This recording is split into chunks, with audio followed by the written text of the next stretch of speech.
Sampurasun. Terima kasih adik-adik sudah kunjungan ke Kampung Budaya. Kemungkinan pengen tahu asal-usul Kampung Budaya itu bagaimana sih ya. Oke, saya jelaskan dari nama Kampung Budaya Sinambarang. Kampung Budaya ini diresmikan tahun 2006 ya, itu kalau Kampung Budaya. Tapi kalau nama Kampung Adat Sinambarang itu abad 11, abad 12, zaman kerajaan Pakuan Pajajaran. Terus Sinambarang mempertahankan budaya, ada beberapa budaya yang dipertahankan. Contoh misal ada upacara adat, karena di Pajajaran ada upacara adat Serentahun Guru Bumi, termasuk Sinambarang mempertahankan itu dan ikut melestarikan juga itu. Nah, Serentahun Guru Bumi itu patokannya di zaman dulu itu, zaman kerajaan Pajajaran, patokannya ke panen padi. Di mana panen padi, di situ dilakukan upacara adat. Nah, di situ ada perubahan, pergeseran upacara adat yang dimulai dari Jawa, Jogja. Itu dulu pemerkarsanya ada sekelompok Muslim, itu Demak. Itu dia dimulai upacara adatnya itu menyambut satu suro. Itu di bulan Muharram di zaman itu. Menyambut satu suro, sekarang diteruskan Jogja dan Surakarta. Terus Jawa Barat diprakarsai oleh Keraton Cirebon. Itu bukan namanya, ubah di Sunda, sedekah bumi. Itu sedekah bumi patokannya bukan ke panen padi lagi. Kalau panen udah panen, tapi berhubung dikaitkan dengan menyambut tahun baru Islam, jadi nunggu di bulan Muharram. Itu perubahannya. Jadi perubahan kurang lebih setelah bubar Pajajaran, Galuh, Majapahit, itu perubahan. Jadi makanya dalam perbedaan ini jangan sampai kita menimbulkan masalah. Justru ini jadi kekayaan budaya di kita. Ya, contoh yang sekarang di Jawa Barat, Banten, Serentahun, patokan ke panen padi masih ada beberapa kampung adat. Daerah Jasinga, Sukabumi, ada Cipta Gelar, Cipta Mulia. Sekarang ada satu Gelar Cipta namanya, itu ada di pedalaman Gunung Halimun. Terus Banten itu beberapa kesepuhan. Memang yang populernya Cisungsang, Cisitu. Kalau di Banten paling banyak, bisa ratusan pemerhati adat itu. Jadi upacara adat setiap tahun itu ada yang masih tetap ke sedekah bumi, ada yang udah istilah patokannya ke panen padi, macam-macam gitu. Kalau di Sinangbarang sudah di bulan Muharram, lebih menyambut tahun baru Islam. Ya, jadi udah bergeser gitu ya, udah bergeser dari zaman Pajajaran. Makanya upacara adat zaman Pajajarannya di kampung budaya ini tetap kita lestarikan, ada gitu. Tapi mensyukuri hasil bumi itu tetap juga dilestarikan. Makanya ada dongdang, ada padi. Kalau dulu kan tok padi, tidak ada yang lain.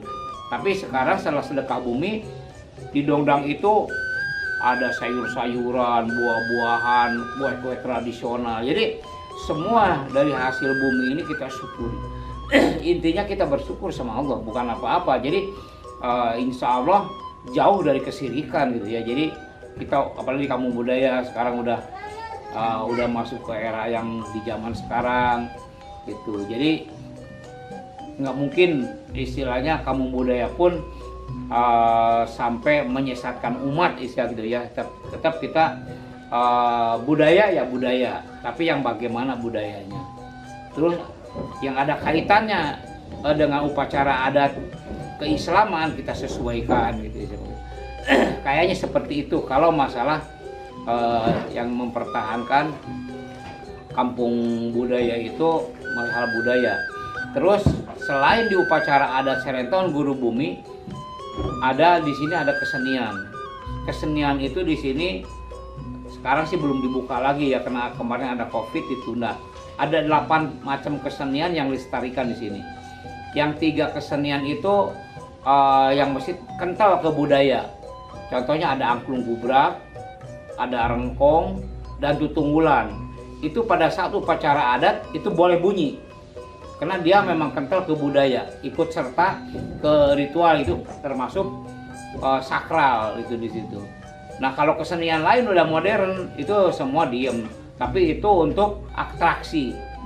Yang untuk atraksi itu ada tali jaipong, ada calung, ada angklung, ada reog, ada pencaksilat Cimande. Itu untuk atraksi. Kita mengemas anak-anak di sini belajar tari, belajar silat, belajar sejarah buat penerus nanti ke depannya. Seperti kami udah pada tua, ya siapa lagi yang makan maju? Karena kalau masalah budaya hanya sekedar ayo budaya kita jaga, ya jaganya bagaimana gitu. Ya di sini diterapkan pelatihan-pelatihan. Nah, itu kesenian ya, tadi upacara Serentown dan kesenian. Terus apalagi di sini yang dipertahankan model rumah. Model rumah di sini, model rumah adat itu ini modelnya model gado bangkong, ada moncongnya di atas. Ya, jadi kita pertahankan rumah kamu adat Sinangbarang zaman dulu model gado bangkong kita pertahankan gitu. Terus tadi ada yang nanya ke Abah, "Bah itu apa?" Katanya bendera ada hitam putih gitu. Nah, kami jelaskan Sunda itu belajarnya menggali ilmunya bukan ke yang tertulis, karena budaya tulis di Sunda itu lemah. Jadi lebih ke alam dalam pengkajian ilmunya. Jadi warna hitam putih itu warna simbol manusia. Ya, kenapa simbol manusia? Contoh, saya sedikit kupas ya. Allah menciptakan alam semesta ini zaman dulu belum ada makhluk yang mengolah atau yang menjaga. Belum ada makhluk yang bisa. Allah semua dia manggil ciptaan beliau itu, ditanya semuanya satu persatu. Siapa yang sanggup menjaga alam dan mengolah alam ini? Semua tidak ada yang sanggup. Kecuali yang sanggup satu. Siapa itu? Ruh yang sanggup. Kami ya Allah. Kayaknya seperti itu ya kalau masalah warna gitu. Kalau ada istilahnya, misal ada yang mau ditanyakan nggak apa-apa silahkan. Oke, kayaknya tidak ada pertanyaan lain. Mungkin dari ucapan sekitar cerita yang ada di wilayah kampung budaya itu yang bisa saya sampaikan. Kurang lebihnya mohon maaf. Dan kalau ada kata-kata istilah yang terlalu nyimpang dari budaya, mohon maaf yang sebesar-besarnya. Saya tutup. Akhirul kalam. Assalamualaikum warahmatullahi wabarakatuh. Sampurasun.